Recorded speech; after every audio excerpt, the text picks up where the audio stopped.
Morning. How y'all? Yeah. Good. Good. Enjoyed the show last night, and welcome for those of you who didn't make the trip last year. Welcome. For those of you who did make the trip last year, welcome back. And I'm Bob Kendrick. I'm the president here for the Negro League Baseball Museum and a native Georgian. So I grew up in a little town called Crawfordville, Georgia, east of Atlanta, west of Augusta, all of about 500 people. And so Savannah, I don't know as well, but I certainly know Savannah. And so it's great to have you guys here. This is a special place that I've been involved with now, it's hard to believe, for 30 years. I started here as a volunteer in 1993.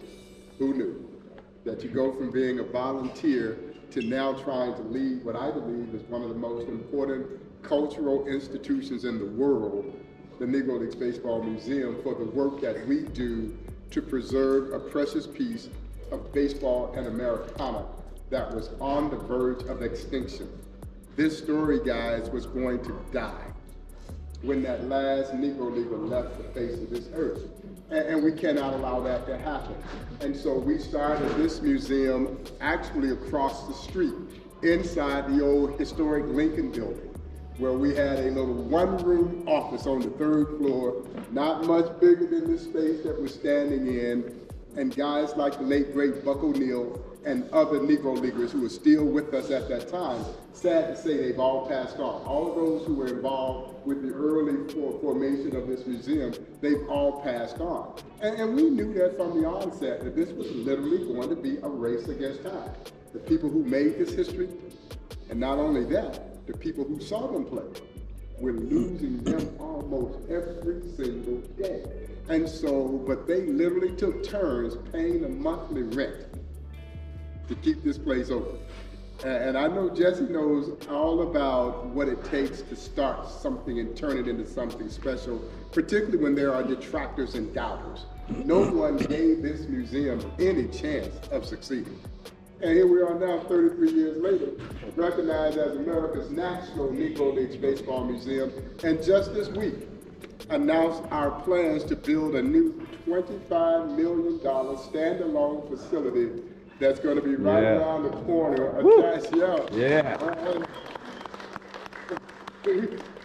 the new complex will be right around the corner where the old Paseo YMCA is, which we're converting that historic landmark into the Buck O'Neill Education and Research Center. And so we're going to build a new complex right there attached to where the Negro Leagues were formed, just right around the corner. So a lot of times people wonder why Kansas City. It is because Kansas City is the birthplace of the Negro Leagues. That is where they met to start the Negro National League on February 13, 1920. So it only made sense that a museum dedicated to this subject matter would be right here in Kansas City. Come on in. That board gives you an indication of just how big the Negro Leagues were. The orange represents the cities that had Negro League teams. The blue represents the cities that the teams that played in those cities. And then the map over to the far right will give you an indication of where those cities were clustered. And as you can well imagine, they were all primarily east of the Mississippi River. Kansas City was as far west as the Negro Leagues went. St. Louis was as far west as Major League Baseball went. So if you lived on the western foremost half of this country, you didn't get to experience professional baseball unless it was through barnstorming. And of course, as you well know, the Negro Leagues were heralded barnstormers. They were doing exactly what you guys are doing today. You're taking the game to the people. Yeah, you're taking the game to the people, and in many instances, you're taking the game to places where they would not have typically gotten a chance to ever see a professional baseball game. And that's what the Negro Leagues were doing. They took baseball into Canada. They were oftentimes the first Americans to play in many Spanish-speaking countries. Believe it or not, y'all, it was a touring team of Negro Leaguers that introduced professional baseball to the Japanese, going all the way back to 1927. That is 7 years before Babe Ruth and his All-Stars would make that trek over to Japan. And of course, they have been commonly credited with having taken our brand of professional baseball to Japan. It's not true. It was a team called the Philadelphia Royal Giants who would go to Japan in 1927, play a 24-game exhibition series. They go 23-0-1 on the tour. The tour was so successful that 7 years later, Ruth and his All-Stars would get invited over. I always preface that with my visitors, because as we look at our game today, from a global perspective, there are so many ethnicities that make up a Major League roster on any given day. Truth of the matter is, at the heart of that was the Negro Leagues. They helped make the game the global game that it is today. They just never got credit for it. And so you just walked into an old ballpark. And as typical of walking into an old ballpark, you walk in and the first thing you see is the field. Y'all come on in. The first thing you see is the field. But here it is called the Field of Legends. And the Field of Legends, as you can see, is a mock baseball diamond that houses 10 of 12 life-size bronze sculptures of Negro League greats. Now, the significance of the 10 who are cast in position as if they were playing a game is that they represent 10 of the first group of Negro Leaguers to be inducted into the National Baseball Hall of Fame in Cooperstown. So that's how our All-Star team was chosen. On the outside looking in, almost poetically, is my dear friend, the late great John Jordan Buck O'Neal, and also our most recent inductee into the National Baseball Hall of Fame. He finally got in last year, 16 years after he missed by 1 vote. But he finally got across that threshold and into what I call baseball's promised land. It took 16 years, but he finally got in there. He passed away the year that he didn't get in. And so it certainly was a little bit bittersweet, because I certainly wish our man Buck was there so we could have celebrated with him. But I can tell you this, when we were walking the streets of Cooperstown, you could feel Buck O'Neal's spirit almost every place we went. So he had an omnipresence there. In this capacity, old Buck is managing this great all-star team that we assembled. And so what we hoped would happen was that our visitors would come in, peer through this old chicken wire backstop, and we hope it gives you that desire that, oh man, I can't wait to get out on the field, walk amongst the statues, take my pictures with the statues. But here at the Negro League Baseball Museum, we segregate you from the field.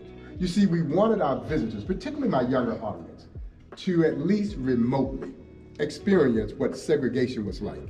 So in the case of these tremendously talented and courageous athletes, they knew full well that they were good enough to play in the major leagues.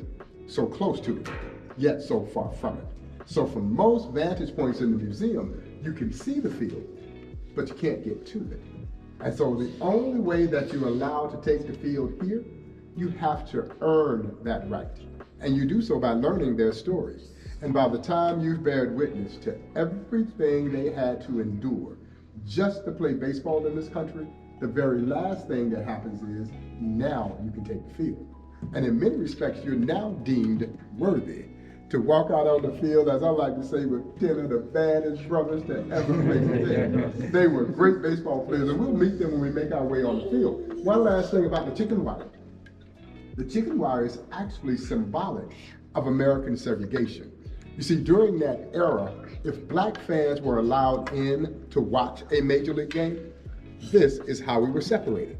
So black fans would sit either down the left or right field lines, and then we would be separated from white fans who sat in the rest of the ballpark. We used that same chicken wire to separate all of our visitors from the centerpiece of our exhibition. Come on in. Now, everything was designed to represent or replicate an old ballpark. The look, the feel, the sound, all very reminiscent of being in an old ballpark. The only difference is, in this old ballpark, you're gonna meet some new baseball heroes. Folks that we should have known about years ago, and many are just discovering. And so we were looking for an inspirational passage that would set the mood and tone for what our visitors would encounter when they made their way into the gallery. So we chose this verse from the Roman Catholic Bible, Ecclesiasticus, that simply says, "My son, if you aspire to be a servant of the Lord, prepare yourself for testing, set a straight course and keep to it, and do not be dismayed in the face of adversity." Guys, that was Negro Leagues baseball in a nutshell. These athletes loved the game of baseball so much that they were willing to endure whatever social adversity confronted them as they traveled the highways and byways of this country just to play baseball. Their passion would not only change our sport, it would change our country for the better. And that's the story that we lay out in its greater context. So the story itself is set on a timeline of American history. Everything above the timeline is baseball related. So really for our visitor, it becomes an all-encompassing history lesson. You not only come here and witness the rise and subsequent fall of the Negro Leagues, but you literally witness the social rise of America simultaneously. And those two things go hand in hand. Many of the great changes that occurred socially in this country occurred as a result of Jackie Robinson's breaking of Major League Baseball's color barrier.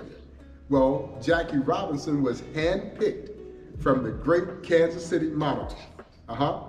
It surprises a lot of people. A lot of people just seemingly think that Jackie just walked out of nowhere and started playing for the Brooklyn Dodgers. But his real rookie season was here in Kansas City, 1945. And he spent all the 5 months here in Kansas City. And the 5 months he spent here, he fell in love with everything Kansas City is famous for: barbecue and jazz. Yeah, he liked the ribs at a place called Old Kentucky Barbecue. Old Kentucky Barbecue would become the forerunner of the great Gates barbecue chain of restaurants here in Kansas City that are world renowned.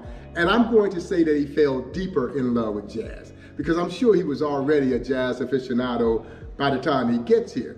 But while New Orleans may lay claim to jazz, Kansas City gave jazz its soul. And 5 months later, y'all, Jackie had literally disappeared. I was blessed to know several of his teammates who played with him in 1945. And they would all tell you, when Jackie came to join the Monarchs, there was nothing special about this. There was no fanfare surrounding him. He was just another ball player trying to make the team. Now, they knew that he was different than they were, because they had been acclimated to segregation, but not Jackie. Jackie's LA, Pasadena. Yeah, no, he wasn't accustomed to Jim Crow. But really that was it. And by the end of 5 months, he had literally disappeared. No one knew where he was. And as we know, he was meeting with Branch Rickey, where the two of them would make the monumental decision that he would become the chosen one to break Major League Baseball's 6-decade-long self-imposed color barrier. And so here at the Negro Leagues Baseball Museum, we make the assertion that Jackie's breaking of the color barrier wasn't just a part of the civil rights movement. It was the beginning of the civil rights movement in this country. This is 1947. This is well before those more noted civil rights occurrences. So this is before Brown versus the Board of Education. This is before Rosa Parks' refusal to move to the back of the bus. Dr. Martin Luther King Jr., as my friend Buck O'Neill would so eloquently say, was merely a sophomore at Morehouse College in Atlanta, Georgia, when Jackie signs his contract to play in the Dodgers organization. Our very own President Harry S. Truman, born right up the road in Independence, Missouri. He would not integrate the armed forces until a year after Jackie. So for all intents and purposes, this is what started the ball of social progress rolling in our country.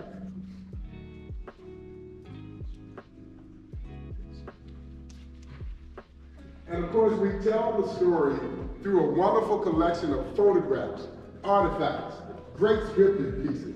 If you were here on your leisure, you could spend the entire day here.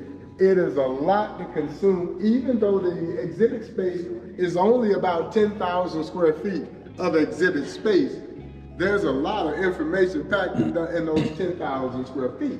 Now, the new facility will be somewhere in the range of 35,000 square feet of space.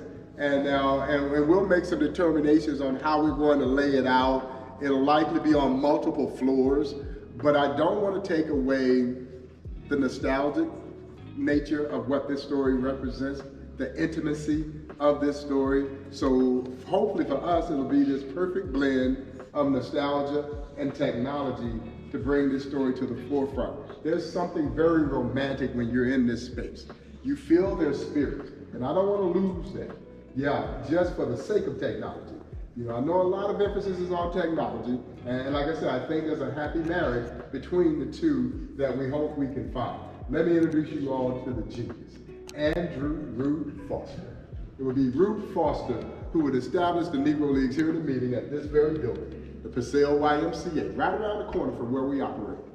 Rube Foster, in my own estimation, is the greatest baseball mind this sport has ever seen, and nobody knows anything about it, even though he is rightfully enshrined in the National Baseball Hall of Fame. Rube Foster has been a great player himself in the early era of black baseball. Great pitcher. As a matter of fact, he is credited with having invented what we now know to be the screwball. Back then, it was called a fadeaway, and Rube perfected that pitch, so much so that the great Major League manager John McGraw would sneak Rube into his camp so that Rube Foster could teach Christy Mathewson how to throw the screwball. Christy Mathewson threw the pitch all the way into the National Baseball Hall of Fame that he learned from Rube Foster. But Foster is best known as this visionary, this tremendous leader. He would organize the Negro Leagues. He would become president of the Negro Leagues. He owned the Chicago American Giants, and he managed the Chicago American Giants. And guys, as a manager, Rube Foster was so incredibly savvy that he was known to fine his ball players at the turn of the 1900s as much as $5 if you were tagged out standing up. Oh no, you were supposed to slide. Rube would draw a circle down the first base line and a circle down the third base line. And if every one of his players couldn't drop a bunt inside that circle, he would fine them. He was adamant about the style of play that would become signature to Negro Leagues baseball. Fast, aggressive, daring. They bunt their way on, they steal second, they steal third, and man, if you weren't too smart, they were stealing home. And guys, that was the style of play that drew both black and white fans who sat side by side during an era when doing something socially together was virtually unheard of. Negro Leagues baseball brought the two races together. Again, at Major League games, separated by chicken wire. At Negro League games, more times than not, we sat side by side watching what many would say the best baseball being played in this country, without question the most entertaining brand of baseball that was being played in this country.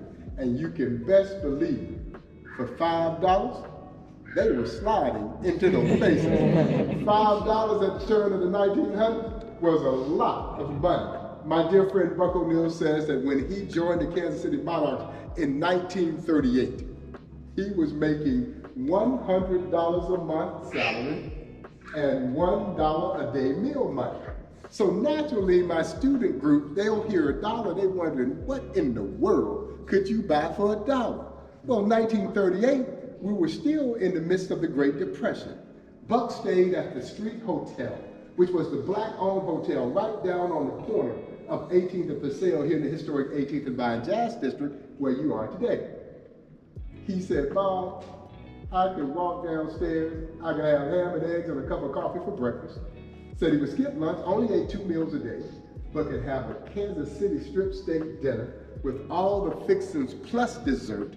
At that time, he smoked, could buy a package of Camel cigarettes, could walk across the street to the Gym Theater and see the matinee, and still have 15 cents to play with out of that dollar. So for $5, they were sliding into those things.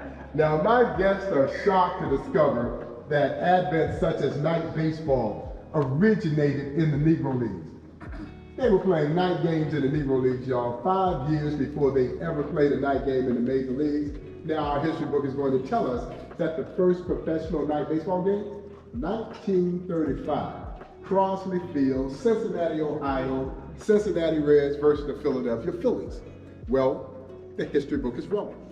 The first professional night baseball game, 1930, and it featured our very own Kansas City Monarchs. James Leslie Wilkinson, who owned the Monarchs, literally mortgaged everything he had to pioneer night baseball. Portable, generated light towers. So not only could they play a night game here, they could load them up on the truck and play a night game virtually anywhere. Truth of the matter is, by the time they play that game in Cincinnati, the Monarchs and a team called the House of David, I want you to remember that name, the House of David, had taken night baseball all the way out to Seattle. But you see, Wilkie wasn't doing this to be innovative. He was doing it for survival. You see, back then, the Negro Leagues were primarily relegated to playing on Sundays. Major League Baseball really didn't play on Sundays. And so the Negro Leagues would rent their ballpark, play that Sunday doubleheader, and we left church, going straight to the ballpark, dressed to the nines, as they would say, looking good. He was looking for a way to get the working class fan into the ballpark. Night baseball became the answer. Night baseball would become even more popular than Sunday games. And Sunday games were so popular that black churches would move their service time up and out. Now, if you know anything about the black church, you don't mess with service time. 11 o'clock Sunday go to meeting. Well, when the Monarchs were at home, service started at 10 o'clock, and everybody filed out going to that Sunday doubleheader. Night baseball was even bigger than that. But guys, here's where the fallacy occurs. American historians never viewed Negro Leagues baseball as having been professional. Thus, the major leagues could get credited with something that had happened 5 years before.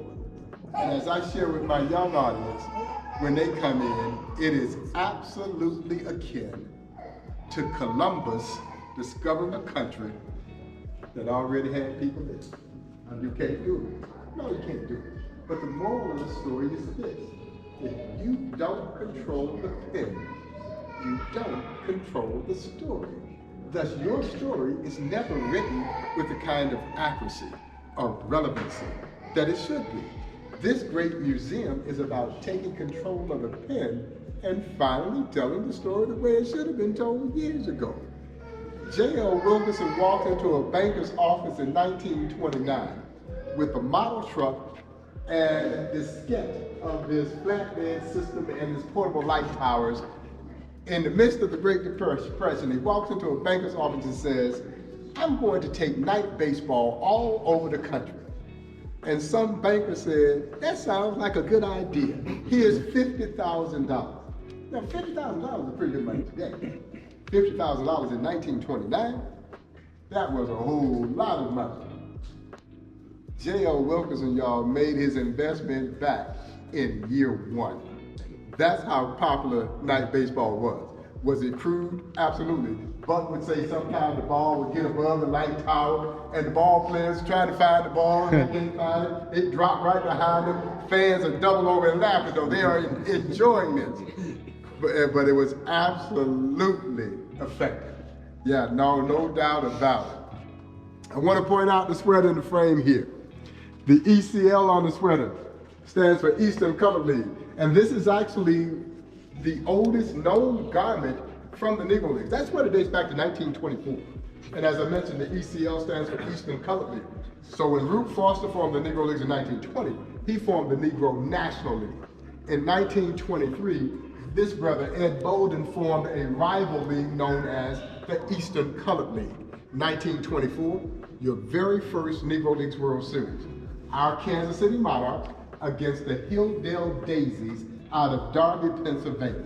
The Monarchs would win that inaugural World Series. As a matter of fact, we will be celebrating 100 years of Kansas City Monarchs winning the inaugural Negro League World Series next year, becoming this city's first major professional sports team champion of any kind in 1924. Well, when you get around to this corner, to this panoramic-like photograph, look at the very far right-hand side of that picture. And there's that sweater. The sweater was donated to the museum by former San Diego Padres owner, John Morris. Your old buck and I talked Mr. Morris into letting us bring it home, and he was so generous to do so, because I'll tell y'all right now, if this was up for auction today, oh man, this piece would start at 50, opening bid would be $50,000, $75,000. We never would have had a chance to get it. And it gives you an indication of who we're competing against to try and bring this precious memorabilia home. John Morris owned a Major League Baseball team. He got a whole bunch of money. Yeah, the Negro League Baseball Museum doesn't have any money, so Bill, it ain't a fair fight. No, it's not a fair fight. Never had. But that's okay. It's a small price to pay to give people access to something that they never had access to, and we've almost become our own worst enemy. The more we're popularizing the story, we're driving up the price of these artifacts to the point that it's difficult for us to compete to go get them. One of the aspects of building a new facility will also be a national call for people to donate or loan Negro League memorabilia to be in this new space that we create as well. And hopefully we'll add some more pieces to this collection to bring this story to life. And while I certainly believe that the Paseo YMCA, the building that they formed the Negro Leagues in, is the most significant Negro Leagues artifact in existence. Now, a lot of times people don't look at the old building as being an artifact, but this is the birthplace of the Negro Leagues. And that building was on the verge of falling in. It wasn't a matter of if, at some point it was a matter of when. It was absolutely going to be lost to time. And so for us to save that building is quite significant. And so it is a significant artifact, the most significant artifact. But this is a close number 2. This is the financial journal that belonged to Andrew Rube Foster that meticulously documents every business transaction that took place in the Negro Leagues from 1920 through 1925 before he finally gets sick and had to relinquish his role as president of the Negro Leagues. And so it dispels this notion that this was some kind of vagabond league, that it had no organization or structure to it. That is so far from the truth. And yeah, we were able to acquire this in 2020. And needless to say, this is a significant piece to bring into the fold. And Rube Foster, who, as I mentioned, I think is the most brilliant mind in baseball history. Believe it or not, y'all, he dies in an insane asylum. Tell people all the time, you can't make this stuff up, it's too good. Rube Foster, who was likely the most powerful man in all of professional sports, to be honest. Because when he started the Negro Leagues in 1920, he had booking rights or ownership of 4 of the original 8 Negro League franchises. And so what he essentially did was divested ownership of 3. Kept the Chicago American Giants, and in a deal with the Negro Leagues, was paid 5% of the annual gain. It's documented in this book. Yeah, documented in his journal. So he was doing pretty well for himself. And he ran the Negro Leagues like a tyrant. He really did. He controlled every aspect of black baseball operations. And so even though the Negro Leagues were having tremendous success, there were some within the ranks of the Negro League who thought he was too powerful. And so the story has it that he's on league business in Indianapolis in 1925. He's asleep in his hotel room and is exposed to a gas leak. A passerby smells the gas, kicks in, rescues him. When he comes out unconscious, when he finally comes to, he was never the same. Likely suffered brain damage, which caused him to have these fits of violent outrage, which ultimately forced his family to have to institutionalize him, where several years later, he dies in an insane asylum after having a heart attack. When Rube Foster passes away, the fans of Chicago line the streets for 3 consecutive days to pay their respect to their beloved Rube Foster. Oh, but there's great belief that that gas leak wasn't accidental, that someone tried to take old Rube out. And it leads to believe that that someone might have been someone within the ranks of the Negro League. So this has all the makings of a great scripted TV series. You know, I keep pitching this. Somebody, some great screenwriter is going to come here and they're going to create a TV series based on the Negro League. And y'all, I sure hope they make old Bob the executive producer. Oh, no doubt about it. Now, my young athletes get a kick out of that old steel cup. Oh. It was crude, but effective as well.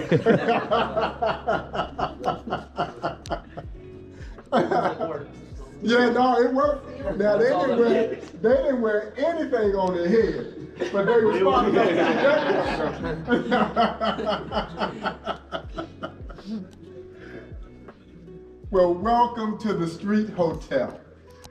The Street Hotel was the black-owned hotel right here on the corner of 18th and Purcell here in the historic 18th and Vine Jazz District. And let me tell y'all, it wasn't a travesty to have to stay in the Street Hotel. Because if you were black and visited Kansas City, this is where you stayed. Or you got a room inside the Purcell YMCA where they had sleeping quarters inside the old Y. Well, this depicts the sitting room of the Street Hotel. And you could walk into the sitting room of the street on any given day. And you might see sitting in one of these chairs, former heavyweight boxing champion Joe Louis. Or at that time, the fastest man in the world, Jesse Owens. Although Jesse Owens would never race the legendary Negro League Cool Papa Bell. Flat out refused to race Cool Papa Bell. Jesse Owens would race horses around the bases, but never Cool Papa Bell. Here's the great orchestra leader, Lionel Hampton. There's Hampton again, surrounded by members of the Kansas City Monarchs. Hampton loved the Monarchs. So much so that Buck O'Neil would put Hamp in a Monarch uniform. He would sit on the bench and serve as an honorary coach. That's the beautiful Lena Horne, shown throwing out the first pitch at a game. The legendary jazz artist Cab Calloway had his own semi-pro black baseball team, and so did Louis Armstrong, Satchmo. As a matter of fact, Louis Armstrong's first love was baseball. He wanted to be a baseball player. He just happened to be a better trumpeter. So he picked the right path. But one of my greatest memories, one of my fondest memories, was walking the late, great General Colin Powell through this museum. And we got to this photograph, and he stopped, and he looked at me, and he says, "Bob, my father played for Louis Armstrong's semi-pro team, the Armstrong Secret Nine, based out of New Orleans, as they would say." Interestingly enough, all the jazz musicians wanted to be baseball players. All the baseball players wanted to be jazz musicians. And you know what? It hadn't changed. All the rappers want to play. All the players want to rap. So there's always been this mutual admiration for what the others were doing. And of course, they were a very close-knit group. Back then, they were following what we call the old Chitlin circuit. So they were mapping out routes where they would have places to stay and places to eat. And so by day, the entertainers would come and watch the ball players do their thing. By night, the ball players would go watch those entertainers do their thing. I remember Buck O'Neil telling a wonderful story. The Kansas City Monarchs had played a game here on a Saturday afternoon. They were gonna go home, get cleaned up. They're gonna meet at a nightclub called the Subway. And it was called the Subway because it was beneath street level. And so as Buck would say, they're sitting around the table sipping on a little tea. When in walks a kid, he got a horn over his shoulder, he wants to blow. And everybody's saying, "Let him blow." Well, Buck said this kid gets up on stage, y'all, and he starts making some noises out of this horn that they had never heard before, but you had to pay attention. That kid was 17-year-old Charlie Yardbird Parker, the Bird, went to high school right up the hill from us at Lincoln High School.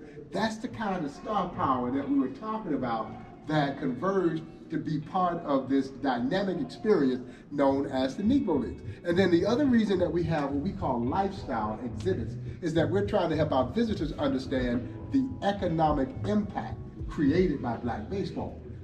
Wherever you had successful black baseball, you typically had thriving black economies. Those two go hand in hand.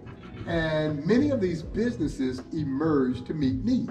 You see, it wasn't uncommon that these athletes could ride into a town, fill up the ballpark, but yet not be able to get a meal from the same fans who had just cheered them, or have a place to stay.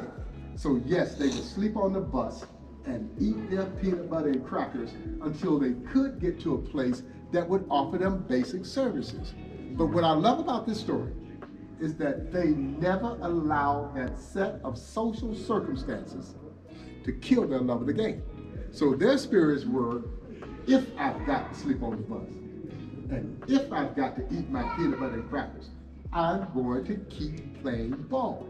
So this is not a woe is mine kind of story. These athletes never cried about the social injustice. They went out and did something about it. You won't let me play with you, I'll create my own. And when you stop to think about that, y'all, that is the American way. And while America was trying to prevent them from sharing in the joys of her so-called national pastime, it was the American spirit that allowed them to persevere and prevail. And to me, that's what makes this story so compelling and so awe-inspiring. And so businesses like the Street Hotel emerged to meet those needs. Negro League Baseball was bringing those segregated, mandated black-owned businesses a built-in clientele that led those businesses to their economic heights. If there is a bittersweet aspect to the overall story of the Negro Leagues, it lies in the fact that you can directly parallel the rise and fall of the Negro Leagues with the rise and fall of black economy. And to a great extent, black economy never recovered from losing the Negro Leagues. So what was good morally, what was good socially, was devastating economically. I tell my guests all the time, there is always a cost for progress, always.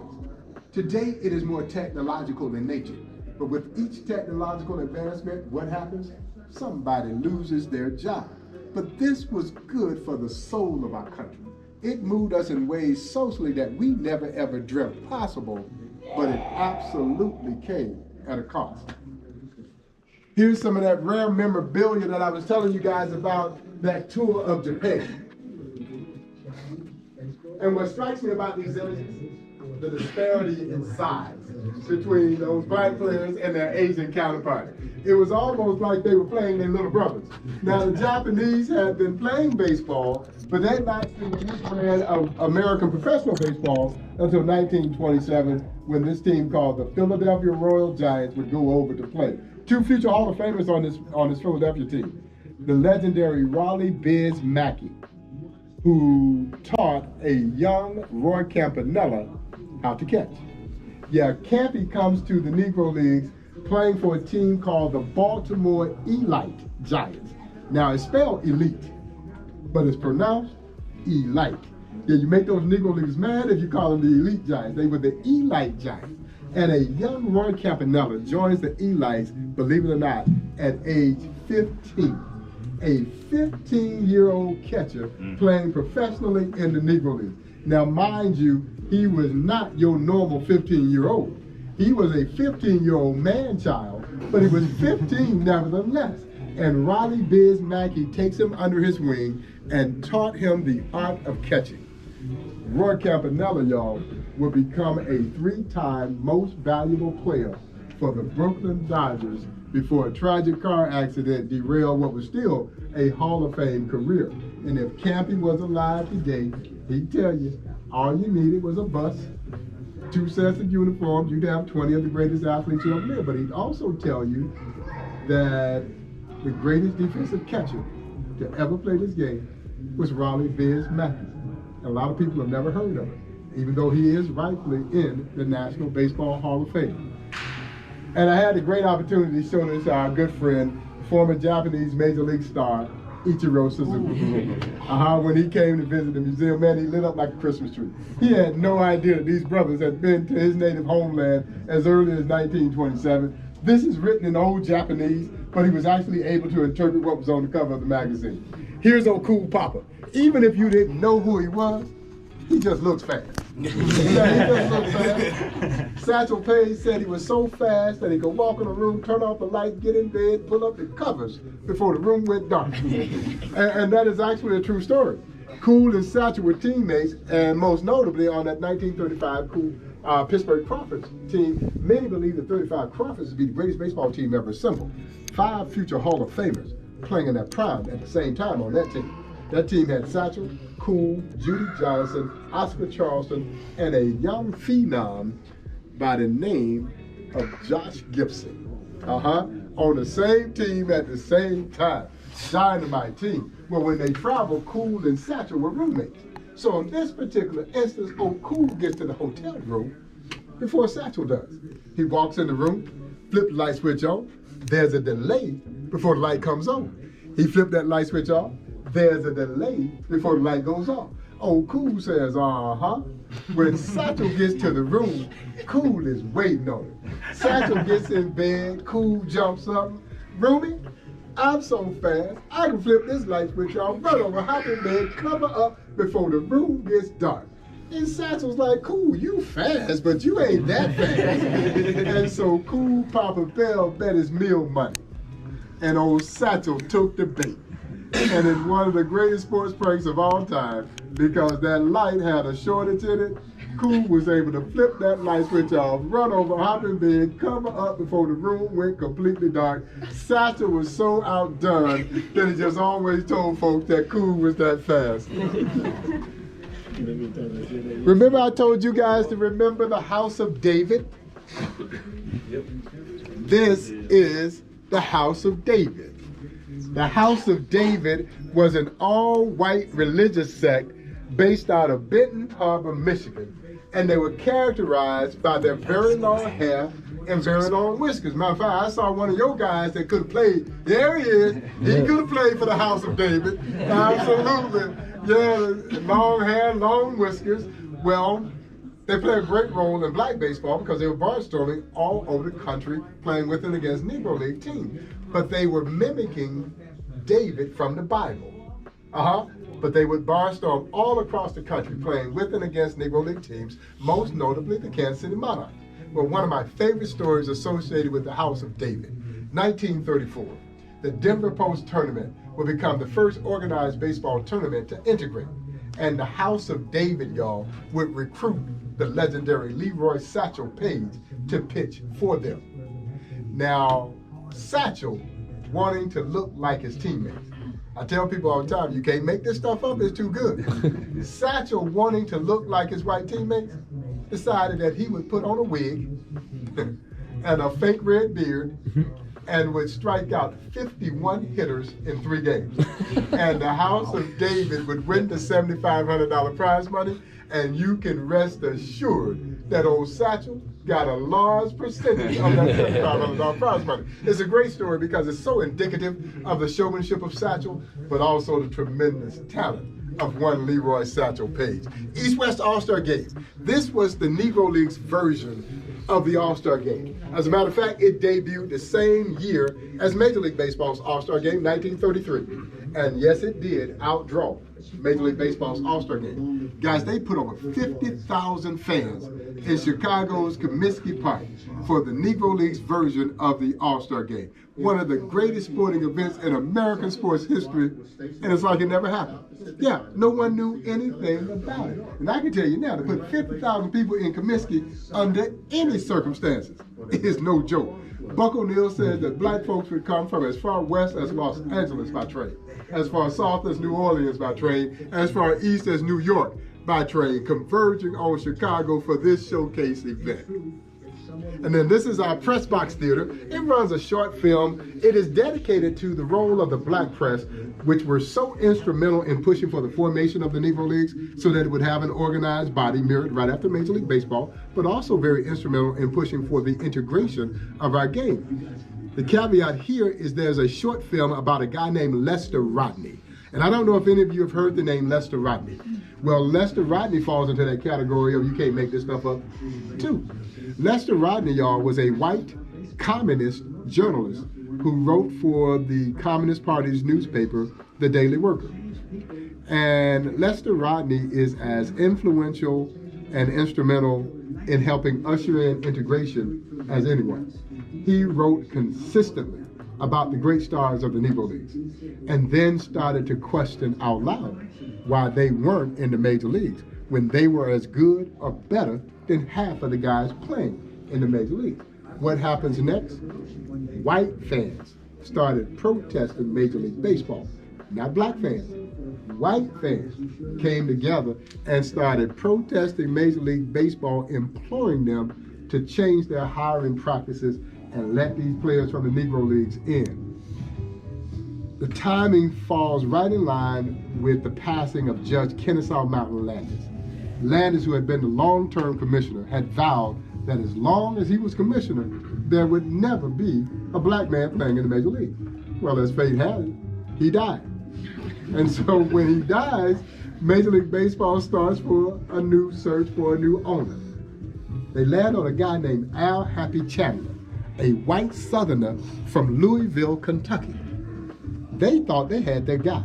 They thought they had their guy who would uphold and maintain this 6-decade-long segregationist mindset that had prevented black players from playing in the major leagues.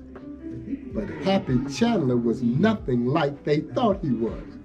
And I have no doubt in my mind that Happy Chandler and Branch Rickey orchestrated the move to bring Jackie Robinson in. You see, Rickey outsmarted the owners on this one, because when Landis became commissioner and he's ruling over the Black Sox scandal, he had, as part of him coming in to take the commissioner role, installed for himself the power to overturn the owner's vote. And see, Rickey knew that the commissioner had that power. So the question is, would Chandler exercise this power that he had? And I have no doubt, Branch Rickey is too smart to go into a room where you already know the other owners are going to vote against this without having the assurance that Chandler was going to back him up and overturn the vote. And that's exactly what Chandler did. Yeah, and that's how we get Jackie Robinson. This wall is dedicated to what we call baseball. And here we celebrate the little known but very profound connection between the Negro Leagues and Spanish-speaking countries. You see, Negro League players were oftentimes the first Americans to play in those Spanish-speaking countries, and when we went there, we were treated like heroes. We're going to stay in the finest hotels those countries had to offer, eat in the finest restaurants that those countries had to offer, and then you come back home and you're treated like a second-class citizen. So as a result, a lot of Negro League baseball players would call those Spanish-speaking countries home for one simple reason. In those countries, we weren't black baseball players. We're just baseball players. That's all we ever wanted to be. In this country, the dark-skinned Spanish-speaking athlete like Martin de Higo here couldn't play in the major leagues either. So he found sanctuary playing in the Negro Leagues. So when Jackie breaks the color barrier, he doesn't do it for just American-born blacks. He does it for every player of color who now enjoys our great sport. And then this wall should hit home for you guys. This wall is dedicated to the clown team. And this is the piece that Hollywood tried to grab and paint the picture that this is what the Negro Leagues were. Just a bunch of guys hoboing their way around the country, trying to make a little money any way they could. We don't shy away from the clown antics because there was only one team, the Indianapolis Clowns, who were an official part of the Negro Leagues. And yes, they did have a couple of guys who would dress up in clown attire, entertain before, during, and after games. Well, today, we call them mascots. You can't go to the ballpark and not see a mascot running around. That's where the notion comes from. The rest of these guys were very serious baseball players. Now, had you asked one of these guys to dress up in a clown outfit, man, you had to fight them. But they would come out and put on a show. You know, Jesse and I were talking about this yesterday.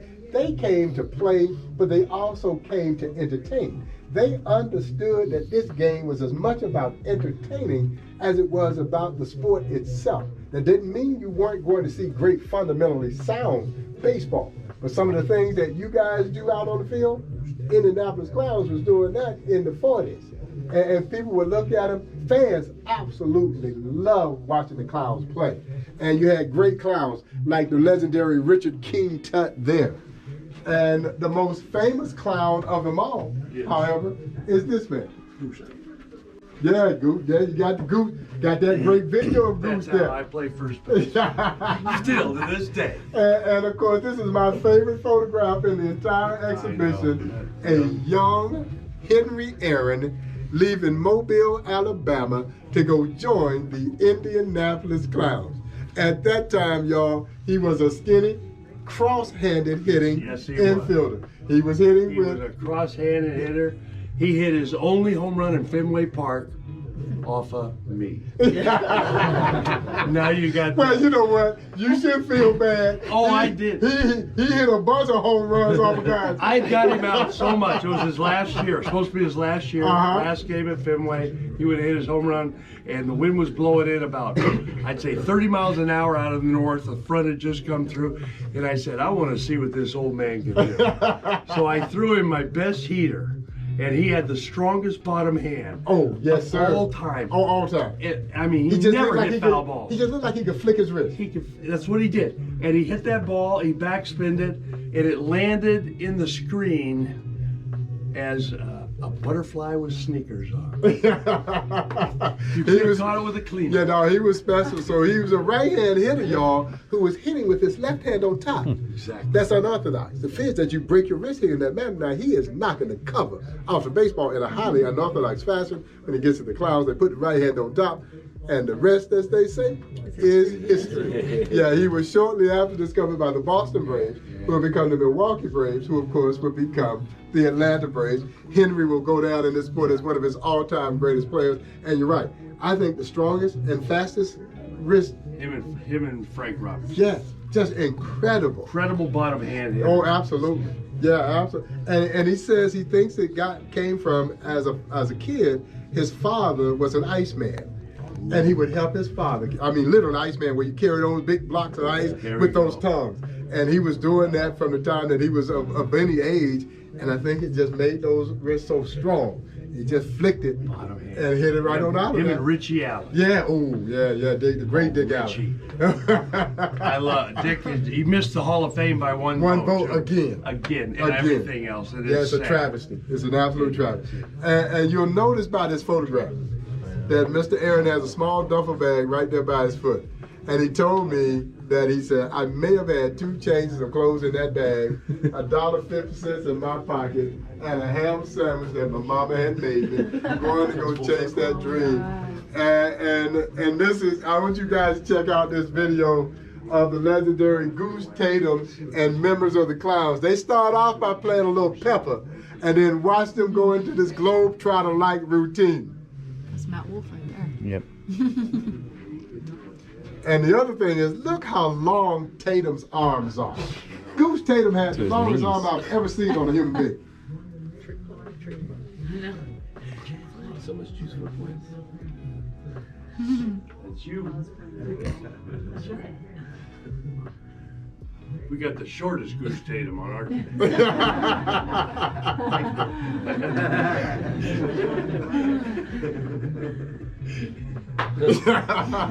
And a lot of people, they know Goose from when he was playing for the Harlem Globetrotters. Goose was a star basketball player. Goose Tatum is in the Basketball Hall of Fame. Goose Tatum was a slick fielder first baseman for the Indianapolis Lou Clowns. Brock played for him. Yeah. Ferguson Jenkins played for him. Bob Gibson played for the Globetrotters. He Absolutely. said, I ain't no clown. That's what Gibson said. More lifestyle exhibits, typical hotel room scaled down to size. The barbershop. You could not tell the story without including the barbershop. The barbershop was in many ways the black man's country club. It was as much a social place as it was a place of business. And so this was the era of dress. So you went to the shop, you already went looking good. So you went in, you got your shoes shined, you got your nails done, you got a shave, you got your hair cut, and then you sat around and told lies. They still lying in the barbershop. Yeah, they still lying in the barbershop. That will never change. Yeah, they solving all the world's problems right now inside the barbershop. I think so. Every time. And then this is our most recent installation. It is called Barrier Breakers. And the Barrier Breaker exhibit chronicles all of the players who broke their respective major league teams' color barriers. From Jackie joining Brooklyn in 1947 through Elijah Pumpsie Green being the last to complete the integration cycle 12 years later. But it's hard to believe that it took 12 years before every major league team had at least one black baseball player. Yeah, the Boston Red Sox were the last team to integrate in 1959. And it didn't get any easier for Pumpsie Green than it did for Jackie when he joined Brooklyn. All of these players had their, trials and tribulations as they were blazing a path to pursue their major league careers. We also highlight the other major sport. That's Fritz Pollard, who was the first black to play in the National Football League, 1920. Same year the Negro Leagues were formed, Fritz Pollard integrates the National Football League. But Fritz Pollard and several other brothers were kicked out of the NFL, just as Moses Fleetwood Walker was exiled from what was considered to be Major League Baseball back in the 1880s, well before Jackie breaks the color barrier. And then it would be Jackie Robinson's UCLA backfield teammate, Kenny Washington, who would re-break the color barrier in the National Football League. Guys, that's one of the greatest college backfields in collegiate football history. Jackie Robinson, Kenny Washington, and Woody Strode. You Google Jackie as a playing football at UCLA. It is hilarious. Yeah, but 10 yards of carry. Yeah, no, he was running wild around those guys. It was incredible. And I tell people, baseball was Jackie's weakest sport. That was his weakest sport. He was a much better basketball, football, track athlete than he was baseball player. And some say he might have been an even better tennis player. So there was nothing that Jackie Robinson could not do. Yeah, he lived in Pasadena. My mother was born there, the same age was in Glendale. He was not allowed to cross that boulevard and go into Glendale. Yeah. That's the whole, it's always been that. Yeah, no. And of course, some of you may be aware that there were 3 women to play professionally in the Negro Leagues. Toni Stone, Mamie Peanut Johnson, and Connie Morgan, pioneers, women who competed with and against the men in the 1950s in the Negro Leagues. Toni Stone was the first female in professional baseball. She took the roster place. She never played in the league of their own? Nope, they wouldn't allow black women in the All-American Girls Professional League. Yeah, my aunt's the first one to throw a perfect game in an yeah. 1944. Yeah, Annabelle Lee. Yeah. And they used to spring train in Havana. Yes. Toni Stone, y'all, would take the roster place of Henry Aaron. So when the Braves signed Henry Aaron away in '52, the very next year the Clowns signed Toni Stone. To take his roster place. Mamie Peanut Johnson was a 5'3" pitcher with a strong right arm. She was striking those fellas out, and she's the only one of the 3 that wanted to try out for the All-American Girls Professional League, and she was denied, of course, because of the color of her skin. She would ultimately get an even better opportunity by joining the fellas and playing in the Negro League. Connie Morgan, pictured here with Jackie Robinson. I love that picture of Connie and Jackie. She hailed from Philadelphia. And that's Connie with the great Oscar Charleston and the legendary Richard King Tut, one of the greatest entertainers of all time, baseball entertainers of all time.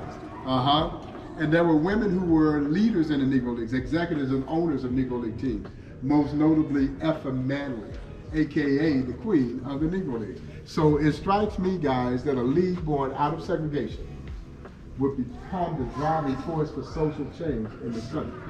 A league born out of exclusion would become perhaps this nation's most inclusive entity. They didn't care what color you were, and they didn't care what gender you were. Can you play? Do you have something to offer? That is the way it is supposed to be. Yeah, that's the way it is supposed to be. We're still working at it. So America is not where we want her to be. That doesn't mean that she's not the greatest country in the world. It just means that there's still work left to be done. And our next generation of young folks are going to be the ones who are going to lead us continually down that path.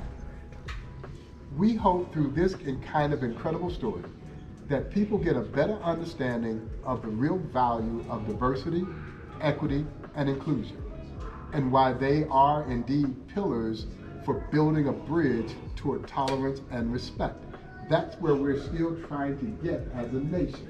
And I think just through the eyes of these courageous athletes, who when it's all said and done, all they want to do is play ball. They had no idea they were doing all these other things.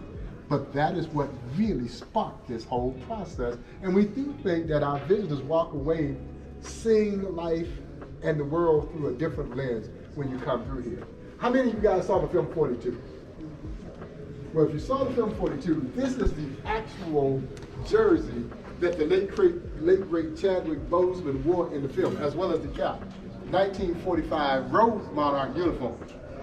And you can see him presenting it to old Smiling Bob on the red carpet in 2013. Now, I told you guys earlier, I'm from Crawfordville, Georgia. Crawfordville, Georgia, again, all of 500 people. So as you can well imagine, 2013, when the film comes out, we have this red carpet celebration, the second largest screening of the film, only behind Hollywood. Of course, they get to do that all the time in Hollywood. We don't get to do that often here in Kansas City. So this was my first trip on the carpet. And y'all, let me tell you, I milked the carpet for everything I could get out of it. Man, I went up the carpet, I went back down the carpet, I went back up the carpet, because I didn't know when I was gonna get back on the carpet. And now that I think about it, I ain't been back on the carpet since then. So it was special then. It's even more special now that we've lost this incredibly talented young man at such an awful young age. But man, what a tremendous body of work that he left us. And we spent 2 magnificent days with him, and he was so great to our team. He signed autographs, he took pictures, and we did our screening the day before the film was released nationwide. The very next day, he and Harrison Ford came here. They shot live satellite TV interviews from the museum, and then I got to take both of them on a tour of this museum. This Jackie Robinson jersey was flown in outer space by astronaut Terry Burt, and then this one belonged to the great New York Yankee closer, Mariano Rivera, the last to wear 42. I'm waiting on Ken Griffey Jr. to send his jersey, because Jr. is the guy that really initiated the idea of what is now Jackie Robinson Day league-wide, where everyone wears number 42.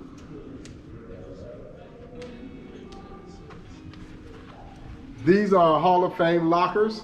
So every time a Negro Leaguer is inducted into the National Baseball Hall of Fame, we unveil a new locker. Oh, that's so cool. Louis Dion Sr. Yeah. Left-hander. Yeah.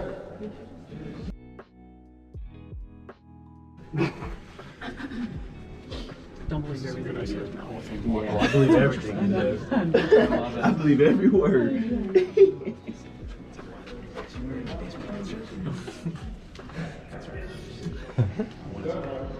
No clue.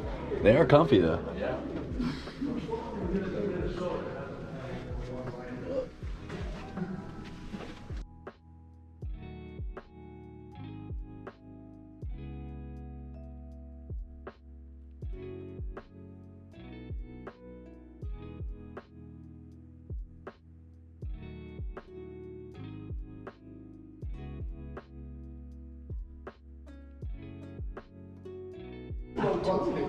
We dedicated this to Buck for his 90th birthday. We didn't want him to do anything special, but we did. He died in October of 06.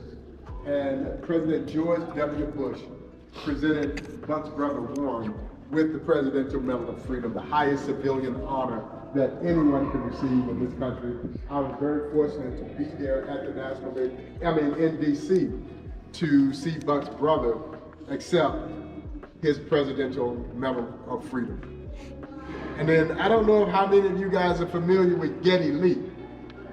Geddy Lee is the lead singer and bass guitarist of the legendary Hall of Fame Canadian rock group Rush. Huge baseball fan. You can still see him at Toronto Blue Jay games all the time, keeping score. Unbeknownst to us at the time, he's also a huge sports memorabilia collector. And so Geddy and Rush were playing a concert here in Kansas City several years ago before the band officially retired. And he had a friend that lived here who says, I'm gonna take you by to see the Negro League Baseball Museum. And like most who come here, he fell in love with this museum. After leaving, this collection of single-side Negro League player autographed baseballs come up in an auction. And he decided that he would bid on them with the hope and intent of winning them so he could donate them back to the Negro League Baseball Museum. Well, he wins the bid. His office calls and says, Getty has a few baseballs he'd like to donate. Would you all like to have them? Well, naturally we say yes. We're thinking 3 or 4 that he might have picked up somewhere. It turned out to be 200. He has since donated an additional lot of 200, now giving us one of the largest collections of single-signed Negro League player autographed baseballs anywhere in the world, and it's all due to the benevolence of one Getty Lee, a white Canadian rocker. Who knew? Who knew? It just goes to show that this story has no boundaries. He sleeps in my jersey. Absolutely. It has no boundaries. It has no limitations. It touches virtually everyone who experiences it. In these cases, you've got guys who are Hall of Famers. You got guys who are cup of coffee guys in the Negro Leagues, but they're all important to us because 99.9% of the names on display in here, they're all dead. We couldn't have gotten those signatures in every one of them. And then you have novelty names like this one of the great country western singer, Charlie Pride. A lot of people did not know that Charlie Pride played in the Negro Leagues. Charlie Pride was an outstanding player in the Negro Leagues who made his way into the New York Yankees organization before he hurt his arm. It was after he hurt his arm that he fell back on a pioneering country western music career some 72 million albums sold later. We should all have a fallback career like Charlie Pride. And not only did Getty Lee donate the baseball, he came back and dedicated them. Now, I'll be honest, I knew who Rush was, but I couldn't say that I was really a Rush fan. But I'm a Rush fan now, absolutely. And then you finally make your way to the field. You're greeted by a jersey display.